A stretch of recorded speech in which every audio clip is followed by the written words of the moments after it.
Ashamar kafuune kabajamtoota fi daawwattoota chaanaalii Malkaa TV hundumti keessan bakka jirtanitti nagaan isiniif haa ta'u isiniin jecha arras akkuma barame seenaa baay'ee babbareedaa ta'e seenaa afur isinii qabadhee dhufeetin jira. Seenaawwan kanarraa akka waa barattan akka itti fayyadamtan jireenya keessan irratti waa tokko akka irraa fudhattan abdii guddaan qaba. Chaanaala kana subscribe, like, share gochuudhaan na waliin tura. Channel wantoonni gaariin irratti gadhiifaman seenaawwan namoota bashannansiisan akkasumas immoo namoota kakaasan isiniif hin qabadhee dhiyaadha yeroo garaagaraatti. Kanaaf iyyuu subscribe, like, share gochuun na waliin turaadha. Kallattiidhumaan gara seenaa koos jalqabattan isin dabarsa. Seenaan koo inni jalqabaa namticha gurri haadha manaa kootii dhaga'uu dide jedhudha. Namtichi tokkoo fi abbaa manaa fi haadha manaa yeroo dheeraa jaalalaan wajjin jiraatanii waggoota hedduu jaalalaan waliin jiraachaa turan. Haala kana osoo jiraatanii egaa yeroo dheeraa wajjin jiraatanii booda guyyaa keessa yeroo ta'e abbaan manaa gurri haadha manaa isaatii dhaga'uu hirrisaa akka dhufe hubate. Achiin yeroo baay'ee irra deddeebi'ee haadha manaa isaa gaafa waamu haati manaa isaa hin dhageessuuf. Kanaaf iyyuu fala barbaachaaf jecha gara doktaraatti deema. Sana booda doktora bira deemee doktoraanis gurri haadha manaa kootii dhaga'aatiin jiru yeroo baay'ee irra deddeebi'ee waamaa garuu na jalaan hawwattu jedheen. Doktorri serga isa dhaggeeffatee booda yaada tokko dhiyeesseef. Egaa gurri haadha manaa keetii eega nageenye shaakala tokkoon siif laadhaa isa godhii jedheen. Jalqaba irratti meetira 20 irra dhaabbadhuutii waamii jedheen. Amtaansitii meetira 15 irra gahiitii waami jedheen. Itti aansitii meetira 10 irra gahii waami jedhaan. Arfaffaa irratti meetira 5 irra gahii waarradhuutii waamii jedheen. Abbaan manaas gara haadha manaa isaa deemee akka ajajame godhe. Meetira 5 irra dhaabbateet bareedduu meetira 20 irra dhaabbateet bareedduu koo jedhee waame. Homaa deebiin hin jiru. Meetira 15 irra geet bareedduu koo jedhee waame. Ammas deebiin hin jiru. Achiin meetira 10 irra dhaabbatee bareedduu koo jedheen. Ammallee deebiin hin jiru. Ittuma siqeet meetira 5 irra gahee ammas irra deebi'ee ishee waame. Haati manaa haarii guddaadhaan gara isaatti garagartee amma yeroo meeqaffaan si hawwaachaa jira? Maaf hin dhageessu ati ammaaf yeroo arfaffaa hawwaachuu koodha? Abeet maal barbaaddee jetteen? Abbaan manaas yeroo sanatti waa tokko galeef. Wanti isaaf gale yoo jiraate kan dhaga'uu dide gurra haadha manaa isaatii osoo hin taane gurra isaadha. Namoonni baay'een yeroo garaagaraatti dogongorootaaf namoota biraa irratti harka keenya ni kaasna. Dogongoroonni namootaa nutti mul'ata, hanqinni namoota biroo nutti mul'ata, badiin namoota biroo nutti mul'ata. Garuu kan keenya hin ilaallu. Namoota birootti murteessuudhaan duratti ofii keenyaa haa ilaallu. Abrahaam Lincoln akkana nuun jedha. Wanta sirratti akka ta'u hin barbaanne nama biraa irratti hin godhin jedha. Kanaaf iyyuu namoota birootti irratti murteessuudhaan duratti gara keenya yaa ilaallu.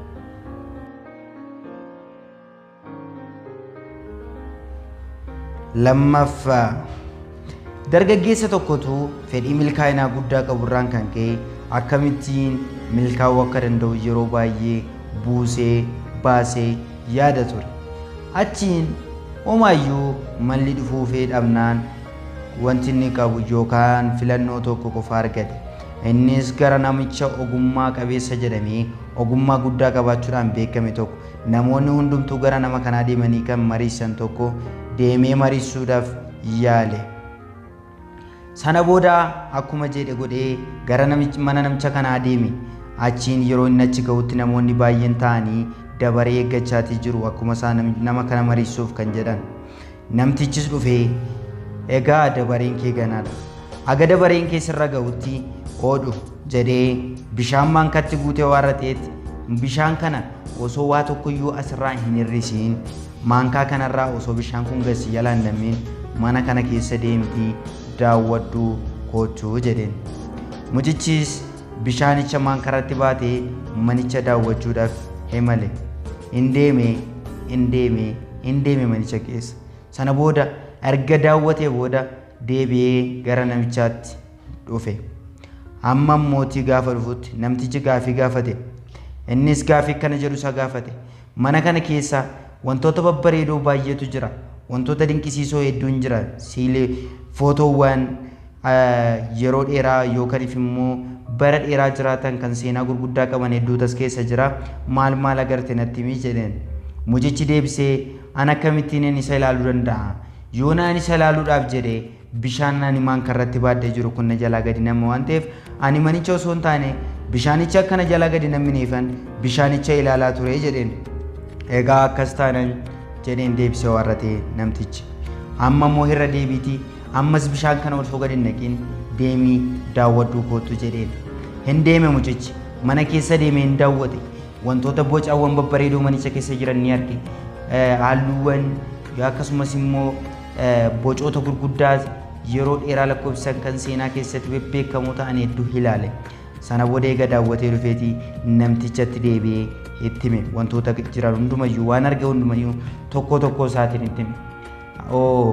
waa'ee daawwatteetta waan baay'ee argiteetta jedhe garuu waa tokko si jalaa badeeraa jedhe bishaan ana sitti kennee maankaa gubbaan jiru jedhe fallaana gubbaa eeyyeen yoo ilaalu bishaanichi hin jiru ergasii namtichi ogummaa qabeessi kun deebisee mucichaan akkas jedheen ilaaledeen iccitiin milkaa'inaa inni biraan jiru jedheen karaa kee gubbaa ija kee osoo irraan kaasiin daandii kee qabattee imaluudha wantoonni garaa milkaa'inni namoota garaa karaa keetirraa si kaasuu danda'u kanaaf iyyuu ati immoo karaa namoota biroo ilaaluu yookaan daawwachuu dhiistee karaa mataa keetii qabattee yoo deemte daandii milkaa'inaa irra ni geessa kanaaf iyyuu iccitiin milkaa'inaa inni guddichi xiyyeeffannaadha xiyyeeffannaa yaa qabaannu jechuufan seenaa kana isiniif kaase.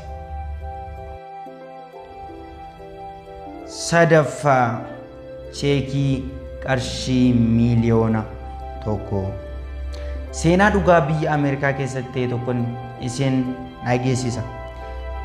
Egaa namtichi umriin isaa naannoo waggaa 40 siqu tokko iddoo bashannanaa hawaasaa keessatti teessoo iddoo bashannanaa irratti tolfame keessa taa'ee mataa buusee gaddaan booji'amee taa'aa jira.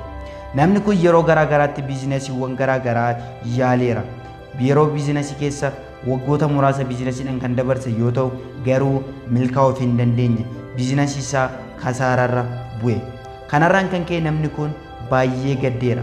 Maallaqa qabu baankii keessa qusachuudhaan isayyuu akkan kasaarre sodaachuudhaan kan ka'e maallaqa qabu baankii keessa kaa'ee ofii isaatii hojii dhabeessa ta'ee taa'aa ture. Egaa namichi kun baay'ee amaleessaa bu'uurraan kan ka'e baay'ee dhiphatee iddoo bashannanaa kana keessa mataa buusee taa'aa ture. Achiin osuma inni mataa buusee akkasitti taa'aa jiru gaaddidduun nama wayii isarra bu'e. Lafa mataa buusee jiru ol jedhee nama kana ilaale. Nama kana yoo ilaallu namichi kun uffanni isaa baay'ee bareedaadha. Haalan kan uffatee fi nama jireenyi baay'ee mijateef kan fakkaatudha. Achiin namtichi kun isitti siqee maal taatee akkas mataa buustee teessaa jedheen. Achiin namtichi inni kasaare kun daldalaan kasaare kun deebisee fi ani yeroo garaagaraatti daldaloota garaagaraa isaa hojjedheera akkasumas jalqabeera garuutii naa milkaa'uu hin dandeenye kanarraan kan ka'e jireenya koorraa abdii kutachaan jira ittiin jedhe. Egaa namtichi kunis waan biraan jenneen namicha Ameerikaa keessatti beekamtii guddaa qabu miiliyoonara Ameerikaa fi akkasumas immoo namoota garaagaraa gargaaruudhaan kan beekamu waa'ee Rookfiilar itti hime. Nama Rookfiilar jedhamu ni beektaa jedheen. Namtichi kun namoota gargaaruudhaan kan beekamudha Ameerikaa keessatti. Namtichi kunis deebisee fi Ameerikaa keessa jiraatee namni waa'ee namicha kanaan beekne jira jedheen. Anilleeti maqaan isa beeka malee bifaan isa hin beeku. Yaa ta'uti malee nama kana namni hin beekne jiru jedhee yaadaa jedheen. Egaa namtichi kunis deebisee warratee maal jedheeni egaa Rookfiilar jechuun anumaadha jedheen. Kanaafiyyuu rakkoo kee egaa natti himteetta waan hojjechuu barbaaddu natti miti maallaqa ammaati barbaaddu siifan kennaa jedheen. Namichi kun gammachuudhaan of dhabe sana booddee wanta ta'e hundumayyuu waan hojjechuu barbaadutti hime. Innis deebisee cheekii gubbaatti doolaara miliyoona 1 barreessee kenneef. Egaa birrii kana biizinasii barbaadde ittiin hojjechuu dandeessa jireenya kee ittiin jijjiiruu dandeessa garuutii jedheen biizinas pilaanii yookaan immoo karoora biizinasii qopheessuu yeroo gaaf fudhatuuf kanaafiyyuu birrii kana amma waggaa tokkotti siif taa'uu danda'a waggaa tokkoon booda garuu baafadhu jedheen aga waggaa tokkotti teessuu dandeessaa jedheen. Innaa daldalaan kunis tole jedhee ka'e engale qarshii qabu egaa qarshii miliyoona tokkichi kun naaf haa ta'u amma qarshiin baankiidhaa qabu kana baasee itti nan hojjedhaa jedheen seenaan kun seenaa dhugaati ilaala kana booda qarshii baankiidhaa qabu san baasee ittiin daldala jalqabe sana booda kutannoodhaan itti seene yoon kasaares amma qarshii doolaara miliyoona tokko qaba jedhee gati yaadeef hin sodaanne sana booda kallattiidhumaan biizinasiitti galee waggaa tokko booda biizinasii ajaa'ibsiisaa hundeesse sana booda sadarkaa guddaa irra ga'e egaa amma yeroon isaa ga'eera dhaqeen fudhadha jedhee cheekii isaa baatee gara mana baankii deeme yeroo achi ga'ee gaafatu cheekiin inni isaaf kenname cheekii sobaadha kanarraan kan kee namichi kun baay'ee ofitti aaree akkamitti akkana na godha jedhee deebi'e sana booda achumaan gara iddoo mana bashannanaa sanatti goree taa'e yeroo achi taa'u kanatti namtichi sun akkuma barame ammalleeti nama biraati yeroo inni akkuma isarratti godhe san cheekii barreessuuf arge kanarraan kan kee baay'ee haaree warrateet namichi kun akkamiin akkana gochuu danda'a jedhee ofitti gadde sana booddee waan ta'u osuma ilaalaa jiruuti namoonni geessonni lama dhufanii namticha qabanii deeman namtichi kun maal isinitti fakkaata dhukkubsataa sammuu ture lafa deemu hundumattiyyuu cheekii sobaa baatee warrateet namoota barreessaa namoota abdii sobaa keessa galchaa ture yaa ta'uuti malee garuu namtichi kun seenaa kanarraa yookaan immoo taatee isa mudate kanarraa waa tokko barateera innis sodaarran kan ka'e yookaan immoo sodaa sobaatirraan waan akkanaan ta'a jedhee of sodaatee ofiisaatiif kasaaraa garaagaraa sammuu isaatti uumee osoon hojjetin hafee sana booda garuu kutannaan yootti galee wanni inni milkeessuu hin dandeenye akka hin jirre irraa hubate.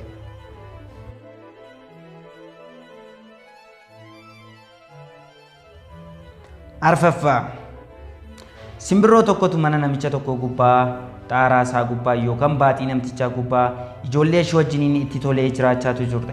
Simbirroon kun yeroo dheeraa itti tolee jiraachaati turte. Achiin guyyaa tokko namtichi galgala keessa ijoolleedhaan yookaan maatii isaatiin ijoollee xaaraan kun yookaan immoo baaxiin mana kanaa dulloomeera boru diigatan haaromsaa jedheen. Sana booda simbirrittiin baay'ee rifatteet gara waaqatti iyyuu jalqabde maaloo yaa waaqayyo namichi kun mana kana sirratti hin diigee jechaa jira baaxii kana sirratti hin diigee jechaa jira maallaa wayyaa jetteen waaqayyos deebisee akkas jedheen maarree namtichi kun yoo waaqayyo heeyyame jedheeraa jedheen lakki akkas hin jennee jetteen waaqayyos deebisee akkana jedheen kanaafiyyuu yaaddayni namichi kun hojii biraatti isa mudataa kanaafiyyuu inni gara hojii biraa deemaa manichi hin diigamu jedheen hin baree manichis hin diigamne namichis gara biraa himale sana booda jiini biraa ga'ee gaafa ji'a lammaffaa irratti namticha akkuma barame galgala keessa ijoollee boru keetinan mana kana diigaa jedheen diigee haaromsaa jennaan simbirrittiin rifatte ammas namichi kun natti dhaadachaati jira maallaa wayya jettee akkuma barte gara waaqatti iyyite waaqnis deebisee akkas jedheen namichi kun yoo waaqayyo eeyyame jedheeraayii jedheen isheenis deebistee lakkin jenneennaan kanaafiyyuu dhiphatiin namichi hojii biraa waan boru isa mudatuufiyyuu gara biraatii deema kanaafiyyuu manichi hin diigamu atis nagaan jiraadhu jedheen sana booddee ittuma fufee hin bari'ee manichis hin diigamne jiini ji'aan lakkaa'ame ji'a sadaffaarra yeroo ga'u namtichi immoo ijoollee jedhe galgala keessa boru yoo waaqayyo heeyyame mana kana diigetan haaromsaa jedheen yeroo kana simbirrittiin rifatte sana booda akkuma barte ammas deebiste maallaa wayya namichi kun ammas hin dhiisne natti dhaadachaa jira baaxii mana kana nan diigachaa jira anoo eessan jiraadhaa jetteen waaqnis deebisee akkana jedheen namichi yoo waaqayyo eeyyame jedheera jedheen isheenis deebistee eeyyeen ammaa yoo waaqayyo eeyyame jedheera jetteen waaqayyos deebisee akkas isheedhan jedhe namicha kaa manni isaa jalaa dulloomeera kanaafiyyuu mana isaanii haaromsaa ati garuu iddoo biraa jijjiirrattee jiraachuudhaaf yeroo bal'aa qabda turte garuu dhibaa'ummaa keetirraan kan kee iddoo kanaa gara biraatti deemuu diddee kanaafiyyuu anomaa sii gochuu hin danda'u kana hundumayyuu kasitti fide